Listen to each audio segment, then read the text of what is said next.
నమస్తే, welcome to 99 TV. Bengal బాద్షా ఎవరు? అస్సాంలో ఏం జరగబోతుంది?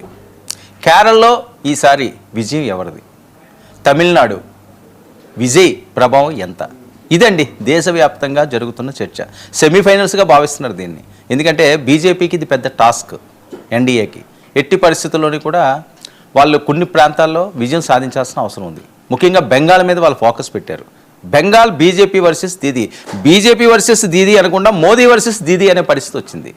అలాగే తమిళనాడు విషయానికి వస్తే మరి స్టాలిన్ వైపు మొగ్గు చూపుతున్నాయని చెప్పి కొన్ని సర్వేలు చెప్తున్నాయి, రీపోల్స్. లేదు విజయ్ ఏదో సునామీ సృష్టించబోతున్నాడు, కింగ్ మేకర్ కాకపోతున్నాడు అని చెప్పి మాట్లాడే పరిస్థితి. అమిత్ షా గారు కూడా దళపతి విజయ్తో మాట్లాడేశారు. చాలా చాలా చాలా ట్రోల్స్ వస్తున్నాయి. అసలు ఏమి నిజం? మనతో పాటుగా ఎక్స్క్లూజివ్గా ఆత్మసాక్షి CEO మూర్తి గారు ఉన్నారు. వివిధ రకాల సర్వేలు ఆయన ఎన్నో సంవత్సరాల నుంచి చేస్తున్నారు. ఐఐటి టీంతో తనకంటూ ఒక ప్రత్యేకమైన గుర్తింపుని తెచ్చుకున్నారు. మరి మూర్తి గారి వెర్షన్ తీసుకుందాం, అసలు ఏం జరుగుతుందని. మూర్తి గారు నమస్తే అండి. నమస్తే, చెప్పండి బాబు గారు. సార్, అసలు ఏం జరుగుతుంది?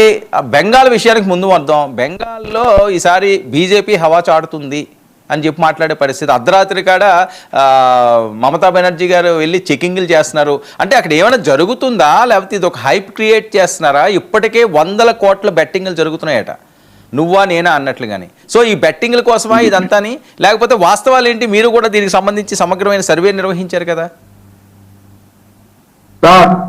యాక్చువల్ గా బెంగాల్లో ఎలక్షన్ లో మన సర్వే ప్రకారం మమతా బెనర్జీకి క్లియర్ మ్యాండేట్ రాబోతోంది, 170 to 190. అయితే ఇక్కడ జరుగుతున్నది ఏంటంటే, మమతా మీరు స్టార్టింగ్ లైన్ లో ఏం చెప్పారంటే మోడీ వర్సెస్ మమతా అన్నారు. It is not Modi versus Mamata, it is the Mamata versus election commission. Okay, అది మనం అర్థం చేసుకోవాల్సింది. ఇప్పుడు ఈ రోజు కూడా కౌంటింగ్ నెక్స్ట్ రేపు స్టార్ట్ చేస్తాం అనగా కూడా అందరూ కౌంటింగ్ ఆఫీసర్స్ అందరూ కూడా సెంట్రల్ గవర్నమెంట్.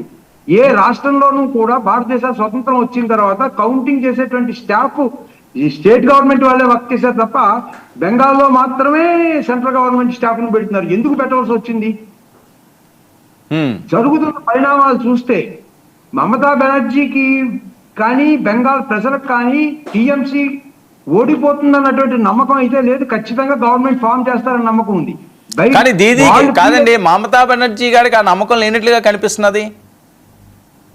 లేదండి, మీరు ఇక్కడ ఒకటి అబ్జర్వ్ చేయండి.